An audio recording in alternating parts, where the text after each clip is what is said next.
ایک واقعہ جو تاریخ کا اہل سنت کی کتابوں میں بھی موجود ہے، تشیع کی کتابوں میں بھی موجود ہے، لیکن تھوڑا سا اختلاف ہے، تھوڑا سا فرق ہے، لیکن جو اہم لغات ہے وہ ایک ہی ہے دونوں کتابوں کے اندر۔ واقعہ کیا ہے؟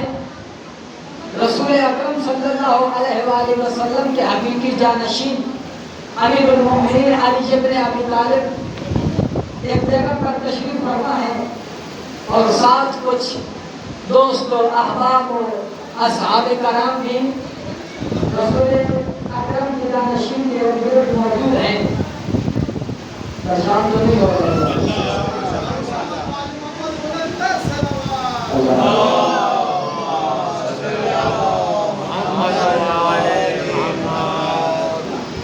اب جن کو ناز ہے کہ ہم نے بہت دین سیکھ لیا ہے، ہم نے بہت قرآن سمجھ لیا ہے، وہ بھی سارے موجود ہیں، امام علی علیہ السلام بھی موجود ہیں۔ ایک فرد حاضر ہوتا ہے امام علیہ السلام کی بارگاہ میں، کہا مولا یا علی بہت گناہگار ہوں، بہت خطاکار ہوں، کوئی وصیت کرے، کوئی رائے حل بتائیں کہ میں اپنے گناہوں سے چھٹکارا حاصل کروں۔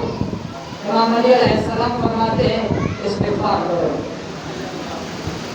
اب ساتھ بیٹھے وہ کبھی دیر دیا اور کبھی ہم سے پوچھ رہے ہم بتا رہے ہوتے یہ کوئی مشکل سوال ہے، گناہوں کی وجہ سے استغفار ہی کرنا ہے۔ اب ایسے ہی امیر المومنین کے چرچے شروع ہو جائیں گے۔ ابھی صاحب گیا نہیں، دوسرا آ گیا، کہا مولا بہت حالات خراب ہیں، بارشیں نہیں ہو رہی، کیفیت بہت خراب ہو چکی ہے، فصلیں جل رہی ہیں، سڑ رہی ہیں، جو بھی اس نے اپنی مشکلات بیان فرمائی۔ کہا کس طرح سے بارش ہو؟ امام علی علیہ السلام نے عرض کیا جاؤ استغفار کرو۔ یہ تھوڑے سے گھبرا گئے، یہ کیا اس کو بھی استغفار کر دیا۔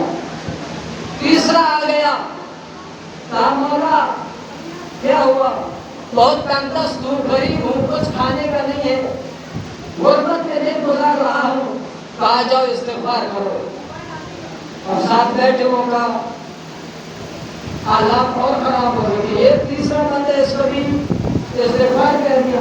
جیسے ہمارے حکیم ہوتے ہیں، ہر ایک کو سر میں لاتا ہے تو ایک گولی، پیٹ میں لاتا ہے ایک گولی، بخار ہو گیا وہی گولی، تو ساروں کو ایک ہی کہہ کے امام علی علیہ السلام گزارتے جا رہے ہیں، کیا کر رہے ہیں؟ چوتھا سائل آ گیا، کہا مولا کیا ہوا؟ بیٹا نہیں ہے، اولاد میں لینا چاہتا ہوں۔ تو کہا استغفار کرو، خدا تجھے بیٹا عطا کرے گا، اولاد میں لینا عطا کرے گا۔ ان کا بلڈ پریشر اور برائی ہو گیا۔ ابھی وہ بیٹھا ہے سائل، ایک اور آیا، کہا مولا ہمارے ہاں میرا ایک باغ تھا، بہت محنت سے لگایا، بہت کوشش کی، جب پھل دینے کا وقت آیا باغ خراب ہو گیا، اجڑ گیا، جل گیا۔ کوئی رائے حل، کوئی دعا، کوئی ذریعہ جس کے ذریعے سے میں اپنی باغ کو سنبھال سکوں۔ کہا جاؤ استغفار کرو، اس کو بھی استغفار۔ مدینہ کے قریب کے کچھ افراد آئے، کہنے لگے مولا ہم نے بڑی مشکل سے نہر کھودی ہے، پانی کے لیے علاقے میں بہت بندوبست کیا، لیکن ابھی نہر خشک ہو گئی ہے، کیا کریں؟ ان کو کہا جاؤ استغفار کرو۔ اب سائل ختم ہوئے، ساتھ بیٹھے ہوئے فوراً بولے یار یہ کیا کر رہے ہیں یار؟ جو آتا ہے اس میں استغفار کہتے جا رہے ہیں، استغفار کرو۔ گناہگار آیا، کہا استغفار کرو۔ بیٹوں کے لیے آیا، کہا استغفار کرو۔ نہر والا آیا، کہا استغفار کرو۔ باغ کے لیے آیا، کہا استغفار کرو۔ اور جو دوسرا سائل تھا اس کام کے لیے آیا، بھینس کی نبی کے لیے آیا، کہا استغفار کرو۔ تو یہ جنہیں اپنے اوپر گھمنڈ تھا کہ ہمیں دین سمجھ آ گیا، قرآن سمجھ آیا، امام علی علیہ السلام کے ایک جواب دینے پر اعتراض کرنے لگے کہ یہ کیا کر رہے ہیں؟ ہر فرد کو ایک جواب دیتے ہیں، تو وہاں کل ایمان یہ کہتا ہوا نظر آتا ہے اے میرے دوستو، اے میرے احباب، اے اصحاب رسول، کیا تم نے قرآن نہیں پڑھا؟ کیا تمہیں قرآن کے بارے میں علم نہیں ہے؟ کہا کیا ہے قرآن کے اندر؟ خداوند متعال کے اس امام کل ایمان امیر المؤمنین علی ابن ابی طالب نے سورہ مبارکہ نوح کو تلاوت کرنا شروع کیا اور کہا فَقُلْتُ اسْتَغْفِرُوا رَبَّكُمْ، اے لوگوں اپنے پروردگار کی استغفار کرو، خدا سے استغفار کرو۔ کیا ہوگا؟ سورہ مبارکہ نوح آیت 10، قُلْتُ اسْتَغْفِرُوا رَبَّكُمْ، اپنے پروردگار کی استغفار کرو تو کیا ہوگا؟ کہا قُلْتُ اسْتَغْفِرُوا رَبَّكُمْ إِنَّهُ كَانَ غَفَّارًا، اے لوگوں خدا بہت غفار و مہربان ہے، وہ غفور الرحیم ہے، تمہارے گناہوں کو بخش دے گا۔ کیا گناہوں کے بخشنے کے لیے علاج استغفار ہے۔ اسی سورہ کی 11ویں آیت، یہ تینوں آیتیں ایک ساتھ ہیں، فرمایا خداوند متعال آپ کا غفور الرحیم ہے۔ یرسل السماء علیکم مدرارا، تم استغفار کرو وہ تمہارے اوپر رحمتیں نازل کرے گا، باران رحمت نازل ہوگی۔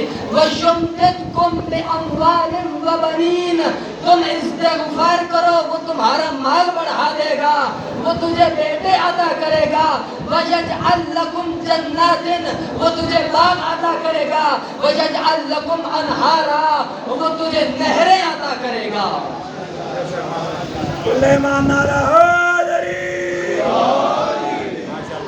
سورہ مبارکہ نوح سے تمام مشکلات کا جو خدا نے حل بتایا ان کو پیش کیا تو کہنے لگے یا علی ایسے لگتا ہے یہ آیت سنی ہی آ گئے ہم نے۔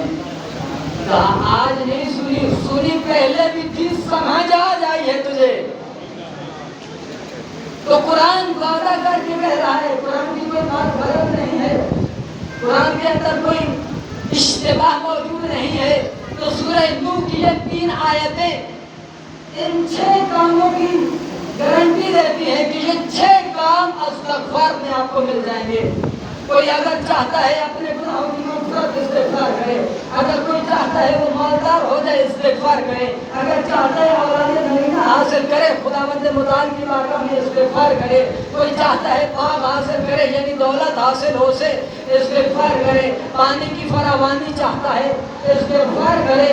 اب سمجھ آئی کہ استغفار فقط گناہ کے مقابلے میں نہیں ہے، استغفار ایک بہت عظیم عبادت ہے جس کا نتیجہ بہت کچھ نکلتا ہے، جس کا نتیجہ مغفرت بھی ہے، رزق کی فراوانی